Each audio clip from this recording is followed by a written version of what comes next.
one of the biggest things I want to start with on, because we have, I know we have some quote graphics that I asked for about his confidence. This is what Carman was teeing up in the last segment. Cool. So Herb Howard asked him, like, okay, you don't have an ego. People are saying you don't have an ego. Everybody's got an ego, right?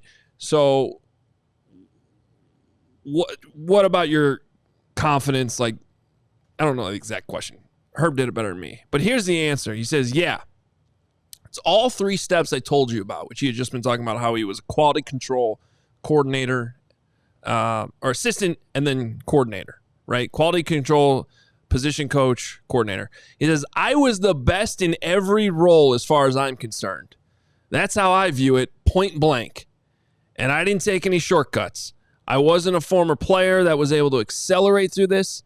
I went the long road. I went the hard road. You're damn right. I didn't have a famous last name or dad that got me to where I am today. I had to work at it, and I failed along the way as well. And somehow I was able to, despite being on the street and having to hit the reset button, come back from the ashes, found a way to get it done. So a lot of things had to work in my favor along the way. I've been around a lot of incredible people that I will forever be grateful for. But yeah, there is no shortage of confidence within myself. Our players will feel that.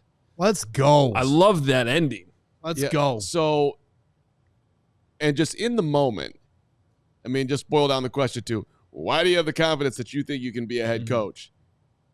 And he's like, he put it all out there right there. Like, look, man, everyone has had a journey here. I mean, Braggs, that one should. I was just looking at you during it because you should love that to the end of the earth. Certainly. And I think the comments went full 8 Mile there. I mean, if I had a mic I could drop after just reading the quote, I would have. Right, but I mean, for anybody who has had a winding career, perhaps I know somebody like that. Yours truly, thank you very much.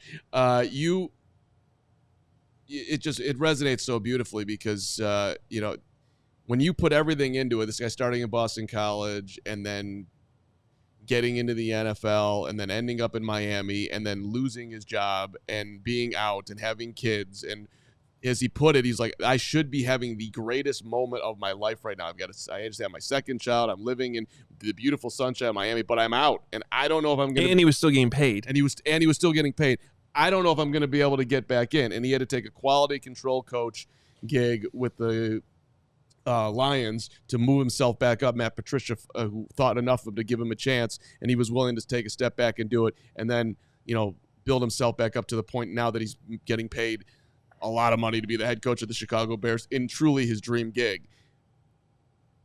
That is a guy. If everything has just been given to you and you've just moved along and you had that name, then you don't have as big of a strength behind you, as big of a backbone. I love hearing about his journey. That was a truly great moment today. Yeah, that's really cool. Yeah, there was. I wanted to hang on that one too, just like not to repeat what we just said, but he went into detail about how he was getting paid. He was living in Miami. Just had their second kid. They have 3 now, but this was back when the Adam Gase Dolphins. He survived the first Dolphin turnover. Then when Adam Gase gets let go, he's not retained. So he's still getting paid. They have a second kid. They're in Miami. He's like, this should be the happiest days of my life. He's like, to be honest with you, it was the lowest. It was the low point. Yeah. And because you lose your gig. 10 years at that point of hard work. And he doesn't know if he's going to get another opportunity. So he's to start over in Detroit as quality control, which is the lowest of, other than intern, quality control is, it's called believing in yourself. Yeah. I know that if I'm put into any situation, I'm going to rise up. Period. End of story. I want to play. Do you have anything else from the fireside chat? Otherwise, I want to play some Ben Johnson here too. Go ahead and play. If I might. So, Steven, the modern football is QB driven. I think it's So, because this is something he also doubled down on in the fireside chat, but I wanted. It's about time to play some of that. Him actually saying some of this stuff. So here's Ben Johnson on modern offense, modern football. It's clear that modern football in the NFL is quarterback driven. That is no secret. You can look at analytics. Right now, quarterback success is a higher predictor of winning and losing than turnover ratio, which it's been for 20 plus years. Okay, that's changed. So there's no doubt Caleb played a large component into my decision. He is a phenomenal talent that had, as many quarterbacks do, an up and down rookie year. Where I see my role is as a supporter of him. This offense will be calibrated with him in mind. We're going to build this thing. This is not simply a dropping of a previous playbook down on the table and starting there. Nope. We're ripping this thing down to the studs, and we're going to build it up with him first and foremost, and then with the pieces around him next. I really look forward to challenging him and pushing him, as I said before, to continue to grow and develop. You know, ripping it down to the studs. a funny thing happened this year.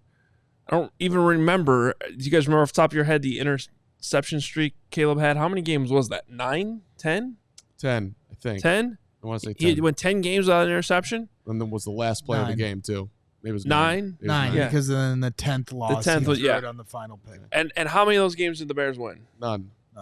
So, and he talked about this in the fireside chat too. He was like, I don't think anybody's trying to claim the turnover margin doesn't matter. It does. I think all 4 games last weekend were decided by turnovers. So I don't want to get too over that, but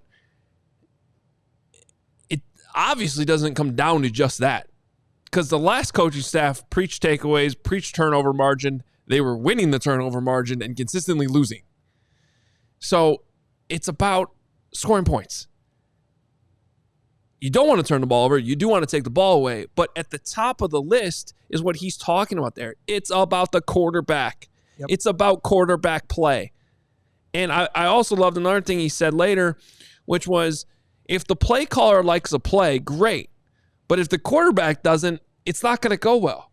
And if the quarterback likes a play, then typically the quarterback's going to go execute the play. Yeah. So it can't be Ben Johnson's playbook. It needs to be what Caleb Williams is comfortable with.